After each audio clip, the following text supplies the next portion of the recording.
2 Corinthians 12, 1-6. It is necessary to go on boasting, though it is not profitable. I will go on to visions and revelations from the Lord. I know a man in Christ who 14 years ago, whether in the body or out of the body, I do not know, God knows, was caught up to the third heaven. And I know that this man, whether in the body or apart from the body, I do not know, God knows, was caught up into paradise and heard things too sacred to be put into words.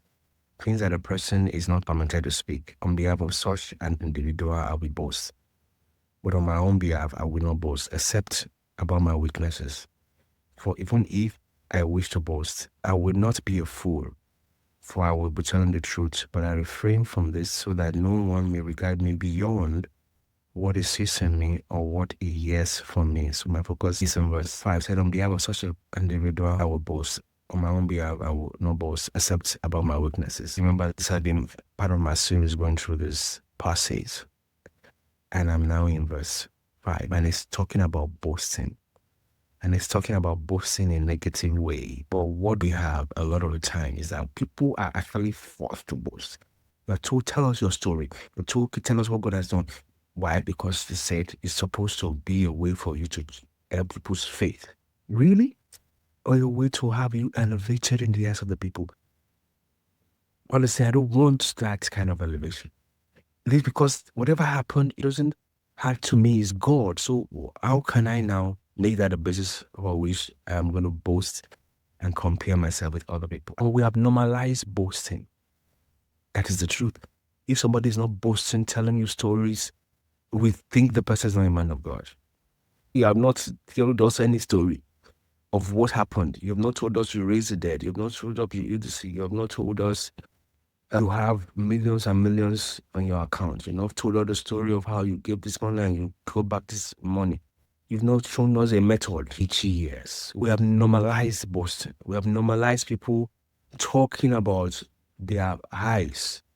And they can make it up because that's what we are demanding. We are demanding people that will tell us stories so the people can make it up. For Paul is saying, I'm going to boast in my weakness. I'm going to shine a light, not on this amazing revelation. Remember, this is Paul talking about himself, saying that so a man was caught up to third level. So somebody saying, I heard something. No. Even what I heard is more advanced than what you heard. Because what I heard, I'm not supposed to even talk about it. But they say, no, I'm not going to boast about that. I'm going to boast about my weaknesses. I'm going to shine a light to show you that I'm like you. Did you see that? I'm not going to show you that I'm elevated. I'm not going to tell you a story that makes me feel elevated. Because I keep seeing it, that this is what we demand. We demand people that will tell us story. How many countries I've been to? We demand people that will tell us stories. We demand it. We demand this is its method. We demand it, that this is what I did to get this thing. We demand it. Because our eyes are not set on the things in heaven. Our eyes are set on the things on earth. And so we have these people that will tell us stories, visions, revelations. Those are the things that Paul is saying I'm boasting about here. Remember, you can't even boast about having a Rolls Royce, right? You can't, because there's a Rolls Royce. You can't boast about the size of his crowd. He said, I'm going to boast about my weakness.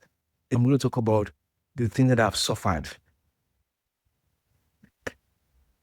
And he's still suffering. He's not saying, okay, after suffering a little while, then I did this thing, then it happened, and God now give me victory. No, I'm still suffering, and I'm going to tell you about my suffering, about my continual suffering. Remember what Jesus Christ said was going to happen to Paul. He said, I'm going to show him how much he was going to suffer for my sake. That is like, okay, I want you to be my servant, but you're going to suffer for it. That can only make sense by spiritual reasoning. Not carnal mind. The carnal mind cannot grasp it. It can only make sense by spiritual reasoning. Because God said, I'm going to show him how much he's going to suffer. Jesus Christ said, if you don't hate your own life, you cannot be my disciple. I said, you're going to suffer for my name's sake. I said, you endures to the end to be saved. But what do we want? We have servants of Satan who have come into the church and have made Christianity about the things of this world. And have made a lie the words of Paul, who said, If on this earth only we have hope, we have all men most miserable. So what is Paul saying here? That on behalf of such an individual, I will boast. But on my own behalf, I will not boast. And the point I'm trying to make, having gone through some things, is that we have normalized boasting. We need to stop it. Our head is filled with stories of boastful people, and therefore they have mirrored to us that this is the way. The way of boasting is the way. It is not the truth. God bless you. See you later.